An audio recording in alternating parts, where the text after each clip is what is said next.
Okay guys, welcome back. What we're looking at here is we decided to turn our attention to the front seat of our 57 Ford Insane Rat Rod. Now, this seat looks a little weird now, I'm sure, but this is the stock bench seat that came with the car. Now we're doing a Rat Rod, a worn out car that's well past its prime, okay, but that somebody decided to take and make a little better. So here's what I was thinking to do. The front seat of this car, if it survived as long as it has, would be really worn out. So what I'm doing is I took my Dremel and I've got this tip on it right now, okay, and I use this a lot. This is my mainstay of Dremel tips. And I fired this sucker up and I just bore into the plastic, as you can see here, and I made these holes, okay, and I made it on the bottom of the seat and the back. Then I took this evergreen styrene rod I have, very thin, and I just cut multiple pieces, different shapes and sizes, and I put them all over the seat like you see here. Now I'm sure you're probably going, why would you do that? Well, here's my reason. I'm going to simulate a worn out seat with seat covers. Now those of you that are old enough may remember back in the day when seat covers were, well, lack of a better thing, very refined. You would get the seat cover, you'd put it on your seats, and they would end up getting very wrinkled and haphazard and all over the place. The reason I put this on is when I make my seat cover material, it's going to conform to these holes and these styrene strips, and it should look like a worn out seat because you're not going to see the hole anymore. You're just going to see an indentation in the seat where it's worn, so it should represent that. Then as it also, hopefully as it hunkers down enough and wraps around these styrene rods, it'll kind of formulate what looks like wrinkles. So that's the goal here. Now how am I going to do this? I did this once before. It was a little bit more crude. I'm trying to get more refined at it. In my Cameo 55 Cameo Rat Rod pickup truck. Okay, and what I'm using is I'm going to use a little bit of paper towel. Now this paper towel has a design on it, which is no big deal, because when we're done, that pattern will be obliterated and you really won't see it. So if you have it without, you can do it without. If you have it, it really shouldn't matter. Okay, so here's what I'm doing. I've trimmed this up so it kind of gives me a fit for the bottom of the seat. So what we're going to do is we're going to lay this on here like so, and then we're going to use this scenic cement paint glue. Okay, now you don't have to go out and get exotic stuff like this. You really don't have to. If you have some Elmer's glue and some water, it's the same thing. Just get it, make it very watery, and then you'll be good to go. In this case, I have this, so I'm using that. Okay, but you do not have to. So I put it in this little cup that I got from work. I got myself a brush, and now what we're going to do is I kind of line it up where it is. I don't know if I can do this, but then I just start applying the glue. Okay, and I'm shoving this into the seat, and we're just going to really sop this material on. This brush is too stiff. Absolutely too stiff, so I'm going to find something else. Hang on. Maybe this will be better. Yeah. Okay. So I'm trying to get it, sopping it on there. Okay. Alright, you can see it there. It's all white too, so it's kind of difficult, but we're going to sop it on here. We're going to try to make it conform. Like so.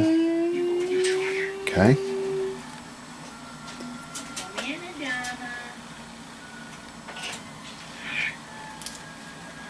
I'm just gonna really sop it in there. And it doesn't have to be too neat, because if you remember, that's kind of the way they were. Plus, most of the sides of this, the edges and everything, are not going to be seen because they're going to be in the car, up against the sidewall, stuff like that. So you're not going to really see too much of this. Okay? So like I said, I'm just kind of really sopping it on there.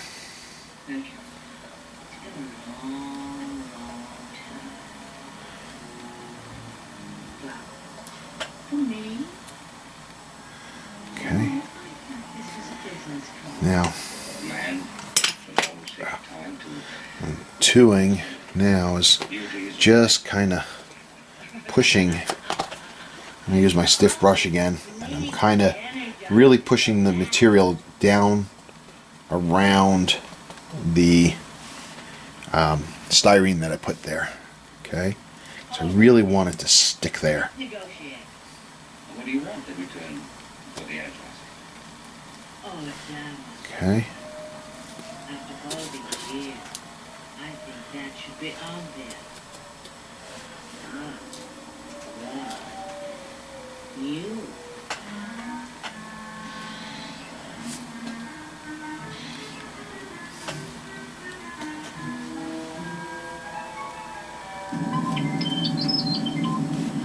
Okay. There's no reason for you to. Now, I'm just going to let this set a little bit. We'll see where we get with this, alright? So, hang on, we'll be right back. Okay, so as you remember in the last segment, we were working on the bench seat here, and we glued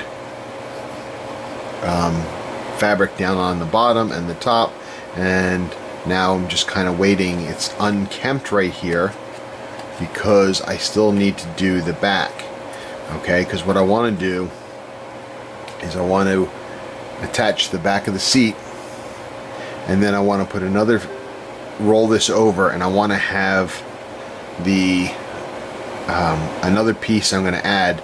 So like a little more than half of the back of the seat will be shown, and then it'll have like an upside down, like a frown. So go from here up towards here, not as drastic, but then down of the seat cover material, folding this over top of it and making it look that way. But before I could do that, I have to attach the back, obviously, but I need to put color on it because 3/4 or half of that back piece is going to be showing, so I need to have color on it. So I decided, as you can see here, we decided to put some color on here.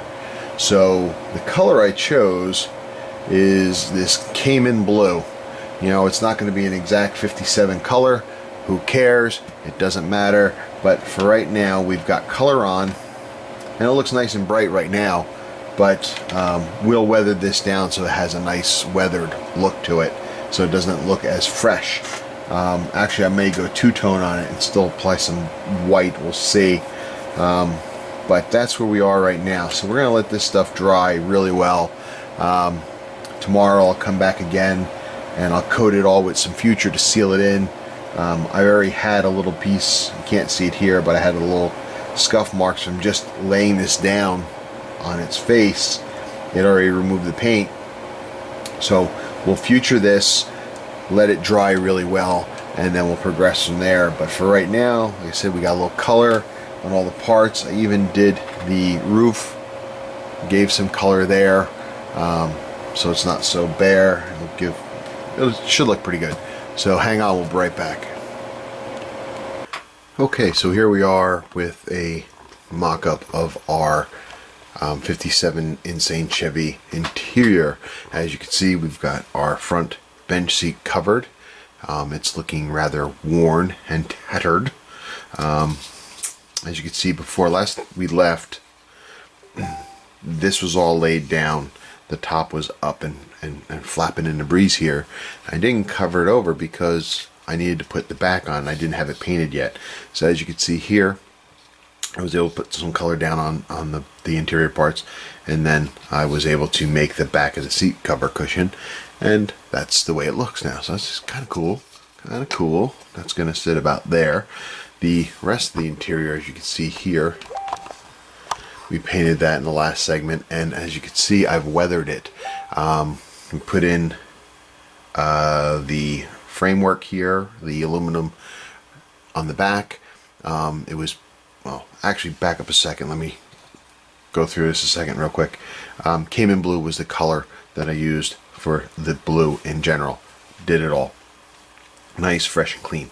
Then we painted, as you can see here, the seats have got some white on it, and for that I used the buttercream, I think it was, right? No, That's not it. It's around here somewhere. But trust me when I say I used buttercream. Okay, so here's the cayenne blue and the buttercream. Okay, or Cayman blue, not buttercream. Use those, and this is the effect we got. Painted it nice and neat, made it nice and pretty, as if it was going to be a nice brand new car, and then set to work with weathering. And what I did is, for the back here, you can see it's got some different tones in it between here and here. What I've noticed in some of these cars that have these hard plastic shells in them is they fade after a while. So that's what I did. I faded them. I after I did it, painted the trim, I took the Cayman blue and I used some dolphin gray. Yep, this is dolphin gray right here. Mixed it with the Cayman, made it a little lighter, brushed it on in spots, and then again let dry, waited a little bit more, and then roughly brushed a lighter coat, which included more gray on top of it some more. So you can see the difference in fading. Would this have faded like this? With this still so bright? I don't know, but it looks worn. After that was done, I also dry brushed a little bit in the middle with the mixture of the light gray. I mean the dolphin and the Cayman blue to lighten that up a little bit. Then I took some of this wash material. Okay, I used this, dripped it in spots, as you can see here. I used it also as a complete wash on the seat. I just lathered it on. Okay, this was watered down for this. Just brush it on, let it just sink in there, and it just did it just the way it was. I didn't have to do anything else to it after that. Then I went back. You can see the stain on the seat. When I did the stains in the back, I did that stain there, gave it that look, and I think it looks pretty much worn. The same had to be done to the back of the tailgate. We had to do that, same procedure. The door panels and everything had the same weathering done. I lightened the top along the rail here because that's exposed to the sunlight, so that I gave a lighter coat like I did to the side rails back here in the back of the car. Also the top of the armrest, I lightened them up too. The bottoms I left newer. The top I lightened them up. Gave it all a coat of the wash, and it really dirtied it up. Okay, the dash pad, it's not done yet, but as you can see here, if we move in a little bit, you can see it is kind of worn out. I went a little nuts here and there, making it dirty and adding light tones and everything. The dash itself is much lighter because it's exposed to the sunlight under the windshield. I really gave that a really light coat to lighten that up, get it away from the original color, and I think it looks pretty good. We'll do some more to this stuff later, but that's where we are with that right now. So the interior is starting to come together. I think we're at a part where we're going to be able to start assembling this stuff. I'm still doing bits and bobs on the front suspension stuff, working on the motor, and I'll show that the next round, but that's where we are for the moment. So guys, thanks for tuning in, and until next time, be strong.